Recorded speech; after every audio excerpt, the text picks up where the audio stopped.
मेरा तो ऐसा विश्वास है कि 2040-50 तक तो ये स्थिति हो जाएगी कि कमर के पीछे एक ऑक्सीजन का छोटा सिलेंडर लेकर के चलना पड़ेगा। या जिस तरह से ये दूध के पार्लर बने हुए हैं, ऐसे जगह जगह पर हर 5-7 किलोमीटर के ऊपर ये पार्लर बनाएंगे और जो गाड़ी रोकी जाकर उसने थोड़ी सी फ्रेश हवा ली और फिर वो गाड़ी स्टार्ट करके निकलने लगा। मेरा नाम प्रसन्नपुरी गोस्वामी है। मैं एक सेवानिवृत्त प्रधानाचार्य हूँ।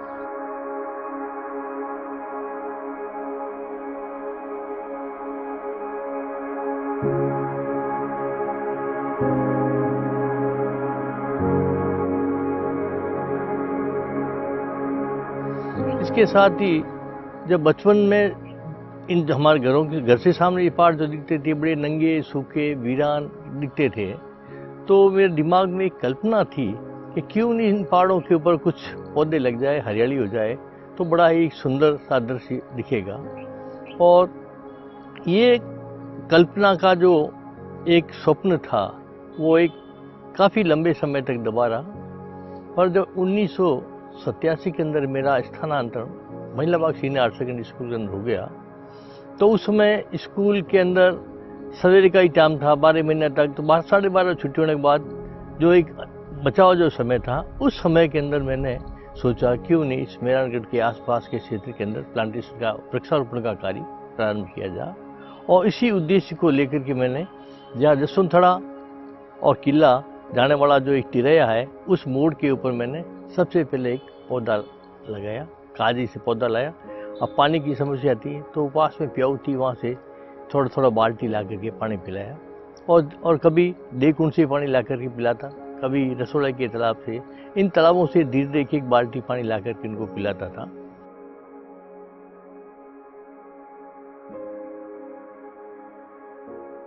जिला प्रशासन से भी मेरे को सहायता मिली। इस तरह से धीरे धीरे इनका सहयोग, मोहल्ले वालों का सहयोग, और मैंने एक छोटा सा प्रयास जो शुरू किया वो आगे बढ़ता बढ़ता एक बड़े कारवा का रूप लिया। और 15 इस मेहरानगढ़ के आसपास का जो 15 हेक्टेयर का एरिया है, इस क्षेत्र के अंदर मैंने हजारों की संख्या में ये पेड़ लगा दिए। आज वहाँ फलों के पेड़ हैं, फूलों के पेड़ हैं, छायादार वृक्ष हैं, औषधियों के पौधे हैं। इनको देख करके उस क्षेत्र की जो हरियाली है उसे देख करके जो पर्यटक आते हैं वो भी बड़े प्रभावित होते हैं। और जब ये हमारा मिशन पिछले 1985 से ये चल रहा है और इन आने वाले 35 सालों के अंदर, 33-34 सालों के अंदर इस पूरे एरिया को जो हरा भरा किया।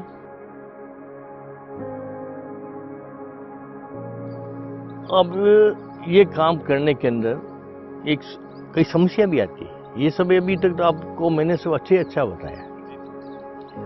इस काम के अंदर मेरे को कई प्रकार की समस्याओं का सामना करना पड़ा। मेरा प्रमोशन हो गया प्रिंसिपल का, और मैं यहाँ से जालोर जिले में सांचौर के अंदर हिमागुड़ा के अंदर मेरा पोस्टिंग हो गई।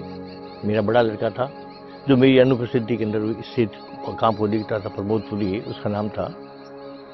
तो उसको मैंने कहा कि आप तो देखभाल करना, पौधों को दवाई मत छिड़कना, कि पौधे जो दवाई छिड़कोगे तेरे को पता नहीं कितनी दवाई छिड़नी, कैसे करनी है। मना करके गया था कि मैं जब शनिवार को आता हूँ, शनिवार संडे को, तो मैं सब देख लूँगा। परंतु विधि की विडंबना है कि उसने वहाँ पर पौधों को दवाई छिड़की और उसके अगेंस्ट खड़ा हो गया। जिधर हवा चल रही है उस तरह खड़ा होकर उसे स्प्रे किया, तो उससे क्या, वो दवाई उसके नाक में जाती रही और उसकी डेथ हो गई। और वो 28 साल का था। तो एक बार तो इस घटना ने मुझे भीतर से तोड़ दिया, और उसके बाद मैंने फिर संभला और संभल करके ये कहा कि भाई एक बच्चा गया तो क्या हो गया, तूने जो ये हजारों बच्चे लगाए हैं, उन हजारों बच्चों को कौन देखेगा। और इस काम के अंदर पुनः जो है जुट गया। तो इस तरह से घटनाएं घटती है जो जीवन को एक प्रकार से मेरे को पलायनवादी, एक कुछ क्षण के लिए पलायनवादी दृष्टिकोण आया, परंतु बाद में दूसरा थॉट ही आया कि एक गया तो क्या हजारों ही खड़े हैं, तो उनको बचाना भी तेरा फर्ज है। तो पुनः इस काम के अंदर जुटा और एक प्रकार से इस एरिया को फिर डेवलप करने के अंदर मैं जुट गया। आज इस क्षेत्र के अंदर 9 साल 10 साल होने आ रहे हैं। इसके अंदर 1200 प्लांट हमने लगा दिए हैं और 130 तरह की वनस्पति यहाँ पर आज हमें दिखाई पड़ रही है। साथ ही साथ यहाँ पर जो है 70 तरह की जो ग्रासेज हैं, कुछ ग्रासों के ये नाम तो मुझे भी याद है, जैसे कोई तांतिया घास है, कोई लापड़ी घास है, कोई झीरना घास है, कोई कांगिया घास है, कोई मखाना घास है। इस तरह से 70 तरह की घासें इस क्षेत्र के अंदर आ रही है। और इन घासों के आने से सबसे मोटा से फायदा हमें ये हुआ कि एक तो इन ग्रासों ने जो बहरी मिट्टी थी इसको पकड़ लिया, और ग्रास के आने से क्या है, मिट्टी स्थिर हुई। मिट्टी स्थिर होने से फिर छोटी छोटी झाड़ियाँ आई, और झाड़ियों के बाद फिर सर्प्स जो बेलें इत्यादि आई, और फिर पेड़ लगाने शुरू किए। दूसरा ऐसे फायदा हुआ कि बरसात के दिनों के अंदर तो इन घासों के अंदर जो तरह तरह के जो फूल फ्लावर्स लगते हैं उनका परागण लेने की तितलियाँ आती है। तितलियाँ जो है उस क्षेत्र के अंदर जो है एक प्रकार से अपने अंडे देती है, तो लार्वा निकलता है। उन लार्वा को खाने के लिए जो है चिड़िया आती है। तो इस तरह से इस क्षेत्र के अंदर जो वाइल्ड लाइफ पलायन कर चुका था वो उसका पुनः आगमन प्रारंभ हो गया। और आज आप विश्वास नहीं करेंगे, इस क्षेत्र के अंदर 185 से ज़्यादा जो बर्ड्स है वो आई है। या जो बर्ड्स जो चिड़ियाँ जो आती हैं उन चिड़ियों को देखने के लिए अनेकों जो बर्डर है देश के अंदर वो यहाँ आते हैं। साथ ही साथ इस क्षेत्र में हरियाली बढ़ने से जो सांप है, नीवड़ा है और पाटागो है, ये भी इस क्षेत्र के अंदर आ गए। तो एक प्रकार से यहाँ का जो खोया हुआ इकोसिस्टम था वो पारिस्थितिक तंत्र पुनः सर्जित हुआ, और इस तरह से ये एक हरियाली से हरा भरा क्षेत्र जो है वो बना है, जो लोगों को एक सुकून देता है।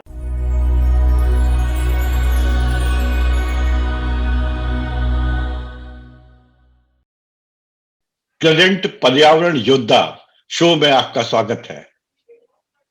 हमारी इच्छा थी, या देश भर के पर्यावरण योद्धाओं की इच्छा थी कि हम पिपलांत्री में इकट्ठे हों और इस कार्यक्रम की शुरुआत करें, मिशन पर्यावरण योद्धा परिवार। पर कोविड के काल में यह संभव नहीं हो सका। इस कारण गांधी जयंती को जब हमने मिशन पर्यावरण योद्धा परिवार की घोषणा की तो हमने इसे करंट टीवी के ऊपर ये घोषणा की। हमारे पहले जो मेहमान थे वो थे श्याम सुंदर पालीवाल, जो मिशन पर्यावरण योद्धा के परिवार के संरक्षक हैं। उनमें और प्रसन्नपुरी जी में कई साम्य हैं। हमारे साथियों को याद होगा, जब श्याम सुंदर पालीवाल से पिछली बार बात हुई तो उन्होंने ये कहा था कि उनकी पुत्री का अचानक निधन हो गया और इसके कारण वो जुट गए पर्यावरण के कार्य में, और पिपलांत्री आज पूरी दुनिया में एक उदाहरण बन गया। आज हमारे साथ प्रसन्नपुरी गोस्वामी जी हैं, हम उनका स्वागत करते हैं। प्रसन्नपुरी जी नमस्कार। नमस्कार, धन्यवाद। प्रसन्नपुरी गोस्वामी जी की कहानी भी श्याम सुंदर पालीवाल जैसी ही है। यह स्कूल में पढ़ाते थे और इन्होंने बच्चे से कहा कि भाई मेहरानगढ़ की जो पहाड़ियां हैं जोधपुर में, वहां पर आप रासायनिक दवाइयों का छिड़काव मत करना। उन्होंने इनकी बात भूल गए और रासायनिक दवाइयों का छिड़काव किया, और उसका परिणाम यह हुआ कि वो दी मुक्त हो गए। सकारात्मक हैं ये श्याम सुंदर पालीवाल की तरह। इन्होंने निर्णय लिया कि मेहरानगढ़ की जो पहाड़ियां हैं उन पहाड़ियों को मैं हरी भरी करूंगा, और हर पौधे में, हर वृक्ष में मेरा बेटा प्रमोद पुरी दिखाई देगा। ऐसे व्यक्ति हैं ये प्रमोद पुरी गोस्वामी। इनसे कई सालों के हमारे संबंध हैं, और मेरे ख्याल से पर्यावरण योद्धा परिवार जो हमने बनाया, कई बार इनसे बात होती थी, मधुब जी आप है ना इस परिवार की शुरुआत करो। शायद इनका अनुरोध था जिसके कारण हमने इस परिवार को शुरुआत की, और इन्होंने कहा हम सब इकट्ठे होंगे, एक साथ काम करेंगे। और ये भी कहते थे मधुब जी, सरकारी नौकरी करो या कुछ करो, जीवन में एक लक्ष्य होना चाहिए। ऐसे हैं प्रसन्नपुरी गोस्वामी जी। इन्होंने जोधपुर में पैदा हुए, मेरे से 7 दिन छोटे हैं। मैं 2 मार्च 1947 को मेरा जन्म हुआ, ये 7 दिन बाद इनका जोधपुर में जन्म हुआ। सूर्य नगरी जोधपुर से वो जो पढ़ लिख के निकले, एमए किया, एमएड किया और स्कूल में पढ़ाने लगे। जब 40 के भी नहीं हुए थे तब पर्यावरण से जुट गए। इन्होंने जो पर्यावरण यात्रा की उसके बारे में आज हम चर्चा करेंगे। प्रसन्नपुरी जी, उन हेलो। दिनों में लौटिए जब बचपन के दिन थे, आप पढ़ते लिखते थे, आपकी कुछ सोच रही होगी कि क्या कुछ मैं करूं। फिर जब आप सरकारी नौकरी करने लगे उस समय भी आपकी सोच होगी। उन दिनों को आप याद करें। बचपन के अंदर हमारे घर के नजदीक ये मेहरानगढ़ की पहाड़ियां हैं। तो बचपन के अंदर एक सपना देखा था कि ये पहाड़ जो है सूखे, नंगे, बंजर, वीरान है।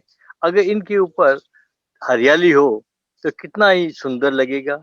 साथ ही साथ गर्मी के दिनों के अंदर ये पहाड़ जो तांबे की तरफ तपते हैं वो एकदम ठंडी हवा देंगे और ये प्राणवायु के एक अच्छे भंडार के रूप में डेवलप हो सकते हैं। तो ये भावना थी कि हरियाली होनी चाहिए ताकि आंखों को अच्छा लगे। ये सपना बचपन से सुलझाए हुए रखा और जब वो एक छोटा सा नन्हा सा बीज मेरे हृदय में अंकुरित हो रहा था और जो इनमें कार्य करने की स्थिति के अंदर आया तो वो इस प्रस्फुटित होकर के एक विशाल वटवृक्ष के रूप में उभर करके सामने आया और 1985 के अंदर मैंने ये मेहरानगढ़ की पहाड़ियों को हरा भरा करने का प्रयास किया। आज मैं प्रसन्न जी, मैं भी बीच में आपसे कहना चाहूंगा, कई बार क्या होता है, आदमी सोचता है सरकारी नौकरी है, 1 तारीख को तो वेतन मिलेगा ही, अपने को क्या करना है, पेंशन भी मिलेगी। पर आपने 1985, कितने साल हो गए थे नौकरी को आपको? मेरे नौकरी को उस समय जो है मैं 74 का मेरा अपॉइंटमेंट था और हम्म। ज़्यादा समय तो नहीं हुआ। फिर भी इस ये जो वृक्षारोपण के प्रति जो रुझान जो था, वो मेरे स्कूल के कार्यकाल में भी चलता रहा था। जिस स्कूल के अंदर रहा, वहाँ पर मैंने पेड़ लगवाए और बच्चों के अंदर पर्यावरण और पौधों के प्रति एक जागरूकता उत्पन्न करने का प्रयास किया और वृक्षारोपण का कार्यक्रम मेरे बच्चों को पढ़ाने के काम में कभी भी आड़े नहीं आया। मेरा बोर्ड का रिज़ल्ट हमेशा 90 से 100% के बीच के अंदर ही रहा था। तो पढ़ाई के साथ-साथ मैंने बच्चों को इस पर्यावरण से जोड़ा। इतिहास का विद्यार्थी रहा, तो क्लास में पढ़ाते समय भी जिन-किन राजाओं ने पर्यावरण संरक्षण के लिए अर्थात जैसे अशोक, तो अशोक जी सम्राट अशोक ने जो आमों के बगीचे लगाए, फलदार पेड़ लगाए, सड़कों के दोनों ओर छायादार पेड़ लगाए। तो ये सारी बातों को आज के वर्तमान परिप्रेक्ष्य में जोड़कर बच्चों में ये पर्यावरण की भावना, जागरूकता उत्पन्न करने का प्रयास लगातार मेरा चलता रहा। आपका जो परिवार है, आपके पिताजी, आपकी पत्नी, आपके बच्चे, ये कहते तो होंगे कि भाई ये जो नौकरी में ही लगे रहते हो, बाहर पोस्टिंग है, यह है, समय घर पे दिया करो। उनका क्या कहना था उस समय? नहीं, प्रारंभ में तो हर एक घर के अंदर यही होती है कि भाई आप घर की तरफ ध्यान देते नहीं हो और दिन-रात पेड़-पौधों की सेवा में लगे रहते हो। परंतु धीरे-धीरे जो ये पर्यावरण के प्रति जो भावना और पेड़ों का महत्व मैं इनको भी बताने लगा, जागरूकता तो थी, इनमें भी जागरूकता आई और उनको वास्तव के अंदर ये ज्ञान हुआ कि वृक्षारोपण करना एक बड़ा ही पुनीत कार्य है। मेरी माताजी जो थी, वो बैसाख के महीने में ये बैसाख और जेठ 2 माह जो गर्मी के बड़े भारी होते हैं, तो सवेरे जाती थी, बावड़ी से भर कर के देगड़ा और उन पेड़ों को पानी पिलाती थी, उनकी पूजा करती थी। तो महीने भर तक वो पीपल बड़ को सींचती थी। इसके पीछे कारण यही था कि इन 2 महीनों में अगर पानी पिला देंगे तो आगे आने वाला बरसात का मौसम तक ये अपने आप को सुदृढ़ बनाए रखते हैं। तो इस तरह से धार्मिक भावना भी घर में जुड़ी थी। मदर को भी ये देखते थे, तो उनके अंदर भी ये भावना उत्पन्न हुई थी। जो मेहरानगढ़ दुर्ग है, उसकी पहाड़ियाँ नंगी थी और हुँ। वहाँ पर हरियाली थी नहीं। आपने वहाँ पर कैसे काम प्रारंभ किया और कब प्रारंभ किया? इसके लिए मैंने ये देखा कि मेहरानगढ़ के पास जो पहाड़ियाँ हैं, इन पहाड़ियों में ये पहाड़ जो हैं, ज्वालामुखी के लावे से बने हुए हैं और ज्वालामुखी के लावे से बनने के कारण इसके अंदर जगह-जगह क्रैक्स है।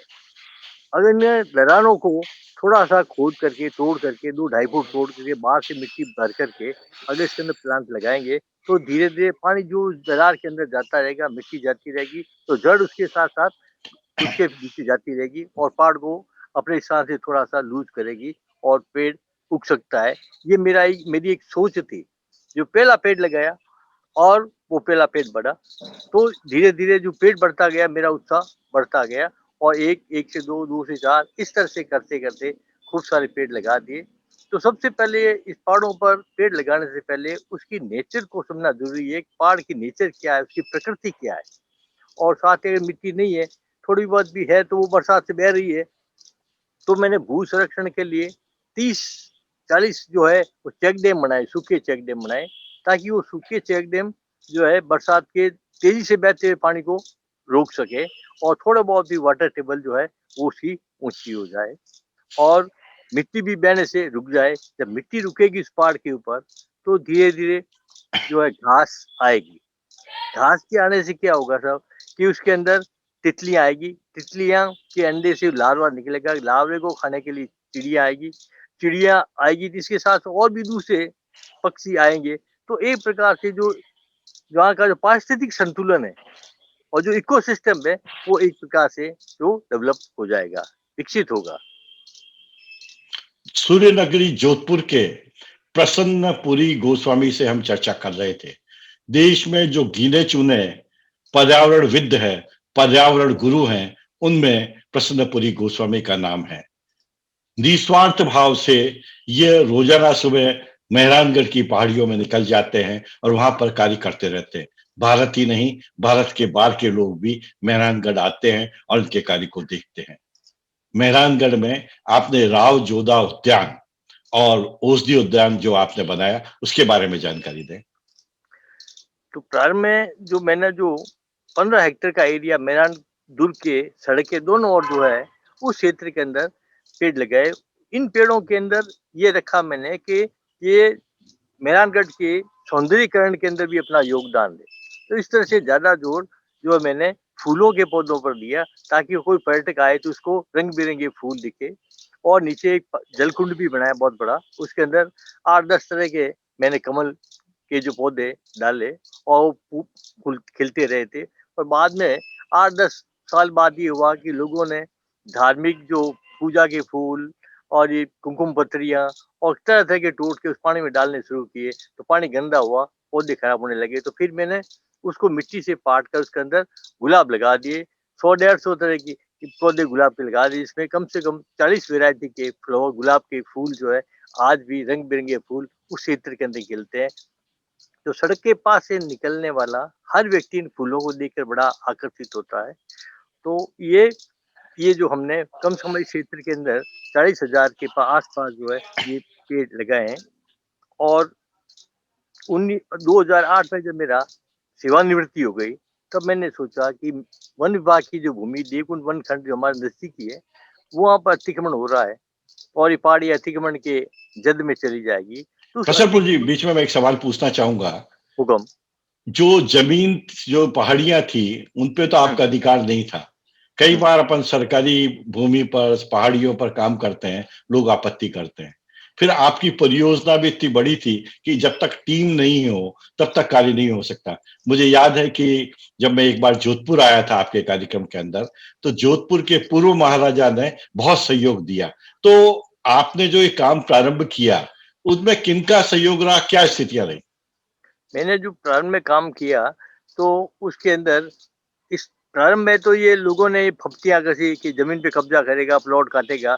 पर तो धीरे धीरे ये काम चलता रहा, पेड़ बड़े होते रहे। तो उधर से महाराजा साहब गुजरे, उन्होंने देखा ये आदमी जब भी निकलता हूँ ये बैठा पर जो है जमीन कुचलता रहता है। तो फिर डायरेक्ट साहब को भेजा कि पता करो ये कर क्या रहे हैं। तो उन्होंने पूछा, मैंने कहा हम पेड़ लगा रहे हैं। तो ये मेहरानगढ़ की जमीन है, इसमें की जमीन किसी की हो, हम तो पेड़ लगा रहे हैं, आपके किले का ही सौंदर्यीकरण कर रहे हैं। तो और बड़ा अच्छा रहेगा, बड़ा सुंदर रहेगा। तो बाप जी को ये बात पसंद आई, महाराज साहब को, और उन्होंने हर हिसाब से हमारी सहायता करने का प्रयास किया।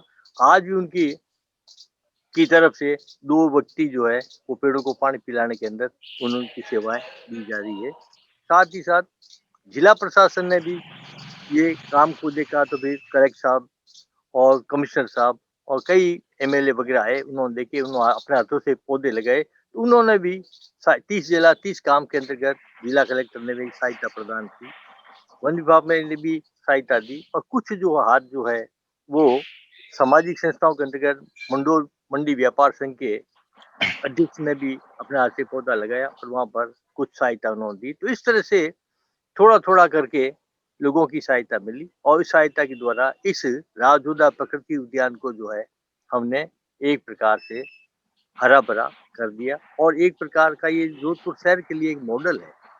इसी को आधार मानकर आज मैं कह सकता हूँ, गर्व के साथ कह सकता हूँ कि मेरे इस मॉडल को जो है कई लोगों ने अपनाया है।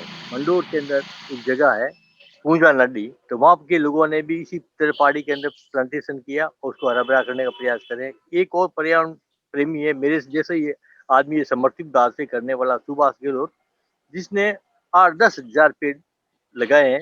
सावित्रीबाई फुले के नाम से एक उद्यान का निर्माण किया और उसके अंदर आज भी वो दत्तचित होकर के बिल्कुल समर्पित भाव से कार्य कर रहा है। तो ये एक रोल मॉडल के रूप में लोगों के समक्ष है। जी। फिर मैं उस स्थिति में लौटता हूँ जब आप जो पढ़ाने के लिए गांव में जाया करते थे, तो आपने अपने बेटे प्रमोद पुरी से कहा कि भाई आप रासायनिक दवाइयां नहीं छिड़कें, और उन्होंने छिड़की और घटना घटी। ये कब की है और क्या हुआ? ये मेरा पहले तो मेरी पोस्टिंग जो थी सीनियर हायर सेकेंडरी महिला बाग में थी। वहाँ से मेरा प्रिंसिपल का प्रमोशन हो गया, तो मैं जालोर जिले के अंदर सातूर के अंदर हिमागुड़ा चला गया। हर शनिवार को मैं आता था और सोमवार को जाता था। तो मैंने मेरी अनुपस्थिति के अंदर मेरा बच्चा उस काम को देखता था और तो मैंने उससे कहा था कि अपने पेड़ों के अंदर किसी प्रकार की कोई बीमारी वगैरह हो जाए, आप दवाई नहीं छिड़कोगे। परंतु बच्चा उसको कोई गलती हुए पेड़ देख नहीं सका वो, और उसने दवाई छींटने के लिए दवाई छिड़की, परंतु हवा के ऐसा अनुभव नहीं था, हवा के अगेंस्ट खड़ा हो गया, तो वो सारी दवाई धीरे-धीरे उसके नाक के अंदर जाती गई और उसके जद के अंदर आ गया। उसका दुष्परिणाम हुआ कि सावधानी हटी और दुर्घटना घटी। दुर्घटना घटी। तो बच्चे की जो है, जो 28 साल का था, 2005 की ये बात है, उसकी डेथ हो गई। तो इस घटना ने मुझे भीतर तक हिला करके रख दिया। और तो एक इसके कुछ देर बाद एक दूसरा थॉट दिमाग में आया कि एक बच्चा गया है और ये अभी आपके पास ये हजारों बच्चे खड़े हैं। अगर आप इस तरह से पलायनवादी रुख अपनाओगे, इन पौधों को क्या होगा, इन बच्चों का क्या होगा? तो मेरे दिमाग में आया कि ये बच्चा नहीं गया, ये मेरे बच्चे के अक्स इन पौधों के अंदर है। यही सोच करके मैंने जो है ये इस काम को जारी रखा और आगे बढ़ाया और 7 हेक्टेयर का एरिया वन विभाग से और लिया रिटायरमेंट के बाद।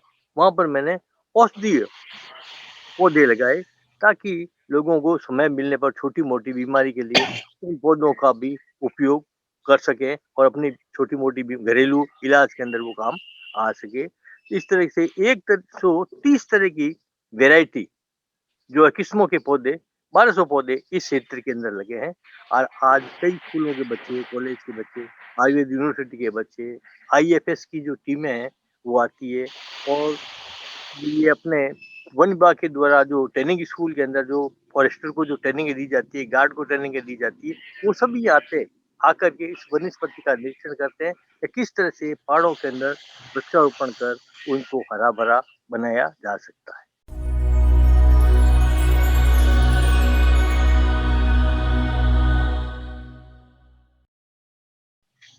जो आप जो औषधीय जो पौधरोपण करते हैं और उनको बाजार में बेचते भी होंगे, फूलों को बेचते भी होंगे, इनकी बाजारीकरण की क्या व्यवस्था है? नहीं, मैंने जो इतना बड़ा लार्ज स्केल पर नहीं लगाया, केवल लोगों को दिखाने के लिए। अब जैसे अभी जस्ट आज शाम के समय की बात है, कुछ मैंने जो ग्वारपाठा लगाया थी, आया मेरे को सर्दी के अंदर चमड़ी खराब हो रही है, ग्वारपाठा दो, तो हमने ग्वारपाठे काट के दे दिया ऐसे। किसी के स्टोन होता है तो वो इस पत्थर चटा ले जाता है। तो इस तरह से लोगों को फ्री निःशुल्क दिए। अभी तो हमने इसका कोई व्यवसायीकरण नहीं किया, तो अगर बेचने का प्रयास करते तो एक मेरे ऊपर आरोप और लग जाता, ये सारा काम जो है पैसा कमाने के उद्देश्य से कर रहा है। तो उन लोगों का मुंह पहले ही बंद करने के लिए मैंने सारी चीजें निःशुल्क, जो भी चाहे, जिसको आवश्यकता है आए और ले जाए। मैं तो लोगों को छोटी नर्सरी तैयार करके पौधे भी निःशुल्क देता हूँ। धन्वंतरी जयंती पर हर साल पिछले 2-3 सालों से मैं औषधियों के पौधे निःशुल्क बांटता हूँ। जी। आपने पर्यावरण के हमारे योद्धा साथी हैं, उन्होंने देखा होगा, ये जो काम करते हैं, उस काम से 1 पैसे की भी आय नहीं करते और इनका मूल उद्देश्य ये है कि मैंने मेरे बच्चे को खोया और इन हरी भरी पहाड़ियों में इनको देखकर लोगों को एहसास होगा कि नहीं, मेरा बेटा जिंदा है और मैंने पर्यावरण का कार्य किया और दूसरे लोग भी ये काम करें। पर एक स्थिति और मैं बताऊं, वन्य जीव जो हैं, जो पक्षी हैं, वह भी वहां से मेहरानगढ़ से जाने लगे थे, वो वापस लौटने लगे। ये अनुभव कैसा रहा? ये हुआ क्यों, पहले तो कुछ था नहीं, तो उससे पहले जो हरियाली थी लोगों, और ये अपने गैस वगैरह थी, ये लोगों ने ईंधन के रूप में जो जूली फ्लोरा था इसके ऊपर, जो कुमट थे, गूगल था, ये सारी जो झाड़ियां जो थी लोगों ने काट ली, इससे पहाड़ नंगा हो गया। पहाड़ नंगा होने से उनके जो एक सुरक्षा के का आवरण जो था, उनके आवास थे, उन आवासों को उन्होंने त्याग दिया। और जब अब पिछले 25-30 सालों से जो ये हरियाली आई, उस हरियाली का परिणाम ये हुआ कि यहाँ पर हमने पूरा सर्वे किया है कि इसके अंदर 195 तरह की जो है बर्ड्स जो है इस क्षेत्र के अंदर आई है। और कुछ 3-4 तरह की बर्ड्स आई है उसका किस्म की, जो सर्दी के अंदर आने वाली जो प्रवासी बर्ड्स भी है, कुछ लोकल घरेलू पक्षी भी यहाँ पर है, कुछ आती है, शेल्टर करती है, ठहरती है, फिर आगे की तरफ चल जाती है। तो इस तरह से ये पक्षी आए। इसके अलावा यहाँ पर नेवले आ गए, काला सांप है, बिच्छू है। इसके साथ साथ जो है ये यहाँ पर ये लोमड़ी भी आई है, खरगोश भी आया है, नील गाय है। हालांकि नील गाय के आने से हमारा बड़ा नुकसान हो रहा है, पर फिर भी नील गाय भी है। तो इस तरह से ये जो जानवर चले गए थे, इस हरियाली को देख करके आकर्षित होकर के आए, क्योंकि इस पहाड़ी के ऊपर हमने 75 तरह की जो ग्रासेज है उनका सीडिंग करके, उनका बीजारोपण के द्वारा इनको लगाया। तो आज ये पहाड़ी जो है बिल्कुल हरे भरे घास है, एक तरह से आच्छादित है। तो घासों से उनको एक खाना भी मिल जाता है, आवास मिल जाता है। और 2-3 हमने छोटे छोटे पौंड बना दिए, जल कुंड बना दिए, जहाँ पर उनको पानी भी मिल जाता है। तो इस तरह से पक्षियों का भी एक आवास स्थल के रूप में भी ये डेवलप हो रहा है।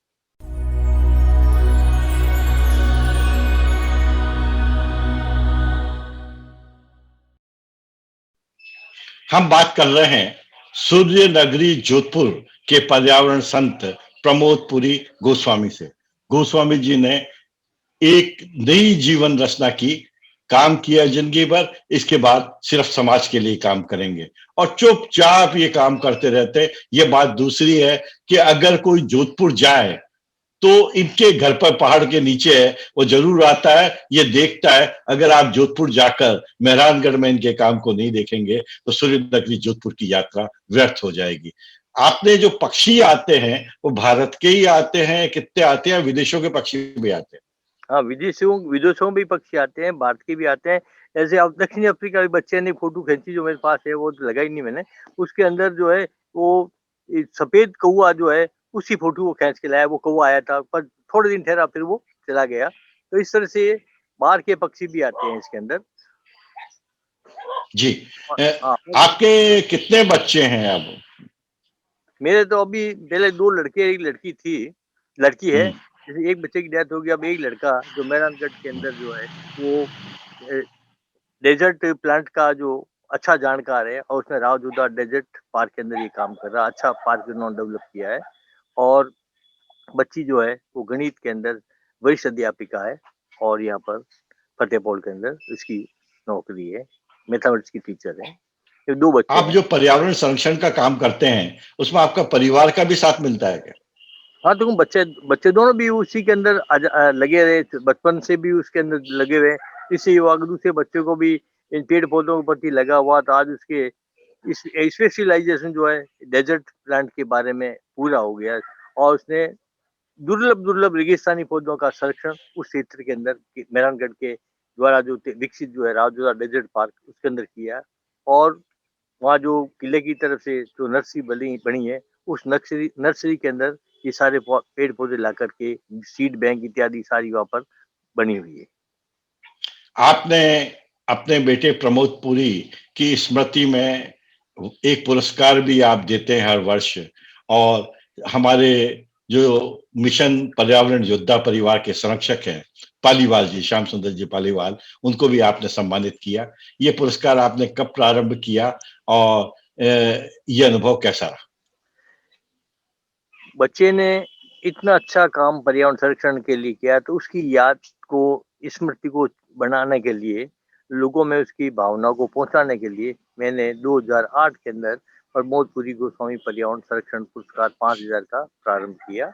और पहला पुरस्कार 2008 के अंदर वैद्य गोपी किशन जी जो थे, जिन्होंने गांव के अंदर, चिरई गांव के अंदर शानदार औषधियों को संरक्षित किया और पेड़ लगाए, उनको दिया। इसके बाद ये क्रम चल रहा है 2018 तक का, नहीं हाँ 18 तक अब ये पुरस्कार दिए। 19-20 के अंदर कोविड की वजह से ये पुरस्कार इस बार नहीं हुए। जब अगली बार कोविड खत्म हो जाएगा तो बाकी के 2 और अगला 3, ये 3-4 पुरस्कार एक साथ ही देंगे।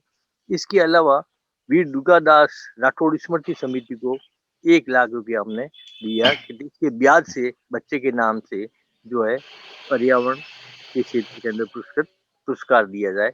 तो वो भी दुर्गादास समिति के द्वारा 2,500 के पुरस्कार प्रदान किए जाते हैं। तो इस तरह से बच्चे के नाम से 3 पुरस्कार जो है, एक हमारी समिति मेहरानगढ़ पर्यावरण समिति देती है, एक 2 जो है दुर्गादास स्मृति समिति देती है, ताकि लोगों को इस प्रकार की पर्यावरण के प्रति, पेड़ पौधों के प्रति जागृति हुए और उनके पेड़ों के प्रति एक स्नेह उत्पन्न हो। यही भावना को लेकर के हमने ये पुरस्कार प्रारंभ किए थे।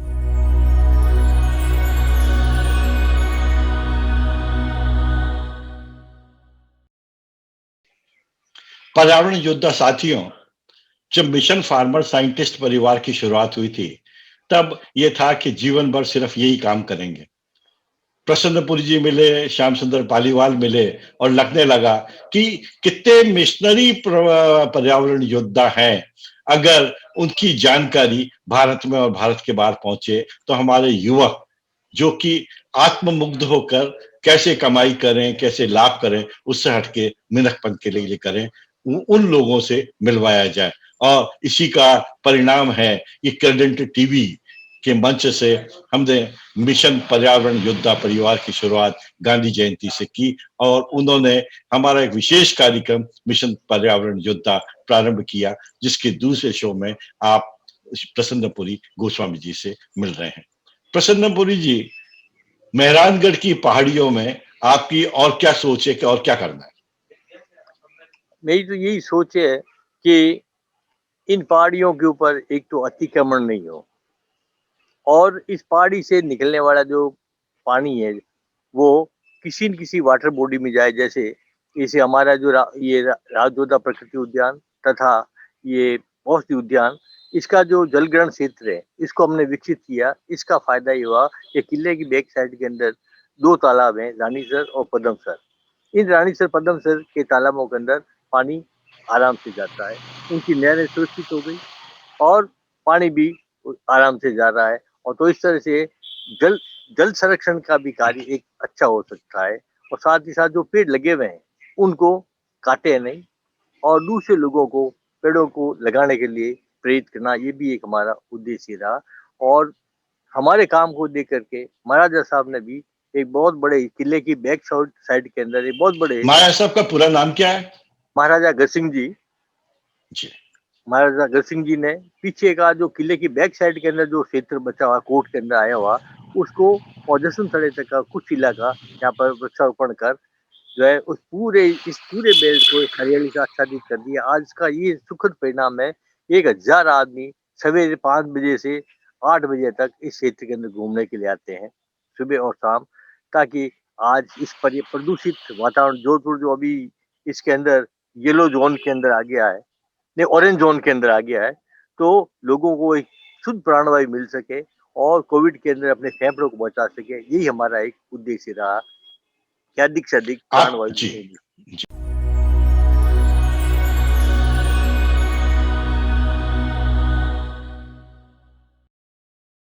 राजस्थान सरकार ने भी आपके कार्यों को बहुत सम्मान दिया और जो सर्वोच्च पुरस्कार है राजस्थान सरकार का, राजीव गांधी पर्यावरण संरक्षण पर पुरस्कार जो है 2 लाख रुपए का, वो आपको प्रदान किया। ये कौन से साल की बात है?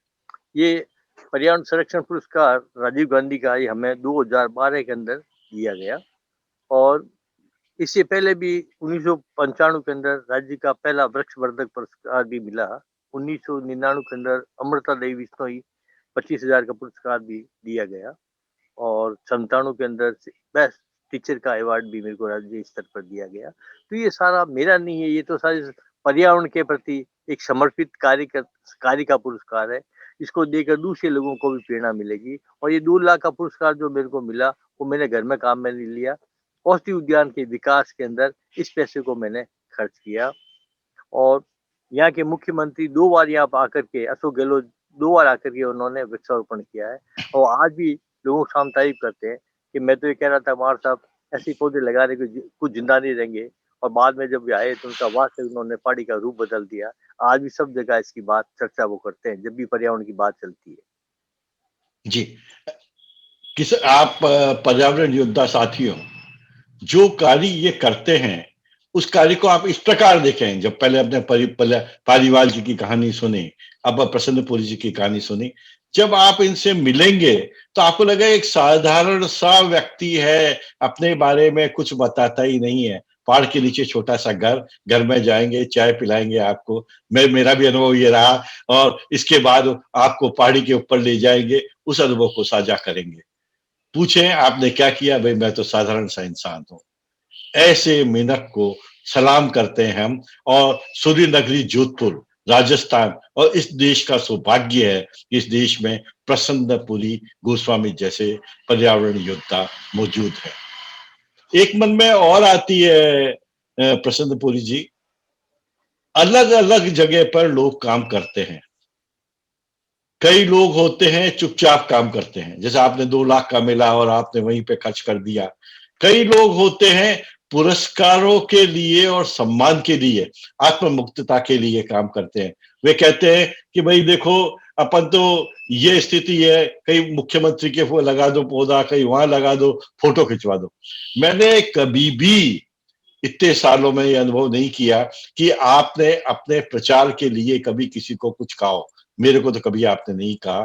पर ये जो भावना है, ऐसे जो पर्यावरण योद्धा है, मेरे ख्याल से जब कोविड-19 के दिन बीतेंगे, निश्चित रूप से जल्दी बीतेंगे, तब अपन पिपलांत्री में इकट्ठे होंगे और हम कोशिश करेंगे कि देश भर के जो ये पर्यावरण योद्धा है, वो इकट्ठे होकर ये निर्णय करें कि भाई हम ऐसा माहौल बनाएंगे जिसमें लगे कि हमारा मिनख जीवन इसलिए है, खुद तो कमाएं और समाज के लिए भी कुछ करें। आप क्या सोचते हैं? बिल्कुल, आपका कथन बिल्कुल सही है कि अपने लिए जिए तो क्या जिए, तो जी ज़माने के लिए जिए। ये भावना होगी तो क्या है कि एक अच्छा रिज़ल्ट परिणाम सामने आ जाएँगे। अगर कोई आप पहले से ही लाभ की कामना करते हुए कोई कार्य करेंगे, उसके अंदर सफलता ज़रा संदिग्ध लगती है और आप एक निश्चिंत होकर के एक बिल्कुल शांत भाव से बिना किसी लोभ लालच के करेंगे तो सफलता मिलेगी। और ये कार्य तो ऐसा है, इसके अंदर एक समर्पण चाहिए। केवल फ़ोटो खिंचाना और लगा कर के फिर चले जाना, ये इसमें सफलता नहीं मिलती है। और एक चीज़ और है कि पहले पेड़ जो है व्यक्ति के दिमाग के अंदर लगता है, उसके बाद उसका अवतरण धरती के ऊपर होता है। तो हमें सबसे पहले लोगों के अपने दिमाग के अंदर पेड़ लगाना है और उसके पश्चात ही उसका बीजारोपण ज़मीन पे करना चाहिए। तो आपको अपने काम के अंदर अवश्य ही सफलता प्राप्त होगी। समर्पण ज़रूरी है।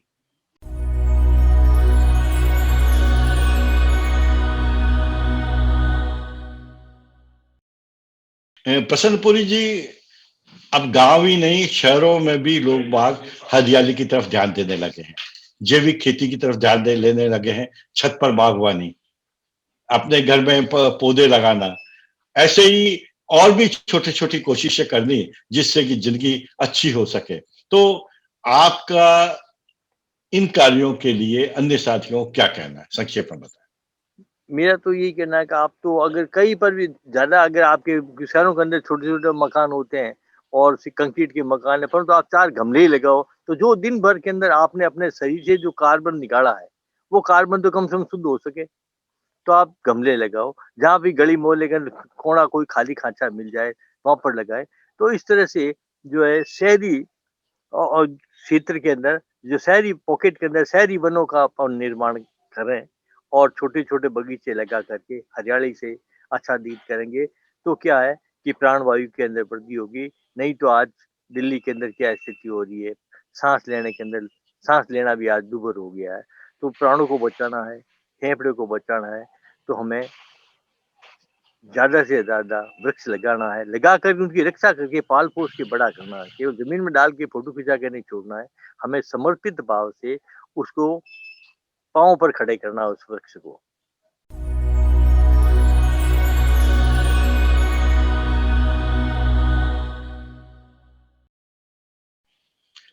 प्रसन्नपुरी गोस्वामी, सूर्य नगरी जोधपुर में पर्यावरण संत, इनसे आज हमने बात की। संदेश ये था, खुद के लिए जिए तो क्या जिए, दूसरों के लिए जीना है। और हम ऐसी गैस की भट्टी क्यों बना दे इस देश को जहां पर आदमी का जीना भी मुश्किल हो जाए। किसान भाइयों और पर्यावरण योद्धाओं को ये पता है कि राजस्थान सरकार ने भी अभी पिछले दिनों ये किया, न पटाखे छोड़े जाएंगे और न पटाखे कोई बेच पाएगा, क्योंकि उससे जो गैस निकलेगी कोविड-19 में नुकसान देगी। हम पर्यावरण योद्धा के इस शोक में आपने जो कुछ देखा, समझा या और समझना चाहते हैं, तो इस कार्यक्रम के अंत में हम प्रसन्नपुरी गोस्वामी जी का संदर्भ देंगे, पता देंगे, मोबाइल नंबर देंगे, आप उनसे संपर्क करें। गोस्वामी जी, आपको बहुत-बहुत धन्यवाद। नमस्कार। और मैं आप सबसे अनुरोध करूंगा कि देश में पर्यावरण योद्धाओं के लिए कैडेंट टीवी के माध्यम से हमने कैडेंट पर्यावरण योद्धा शो जो प्रारंभ किया है, इसको देखें, साझा करें और हमें बताएं कि देश के किस भाग में मिशनरी भाव से लोग काम कर रहे हैं, उनको हम आपसे मिलवाएंगे। और हम तो ये मानते हैं कि आज जब देश गैस की भट्टी बनता जा रहा है, उस समय अगर श्याम सुंदर पालीवाल जिनसे आप पिछली बार मिले, आप प्रसन्नपुरी गोस्वामी जिनसे आज मिले, इन सब के माध्यम से आपको लगेगा दुनिया बहुत सुंदर है, दुनिया को हम नष्ट नहीं करेंगे। हम किसी और ऐसे ही कार्यक्रम में आपको एक और पर्यावरण योद्धा से मिलाएंगे। नमस्कार।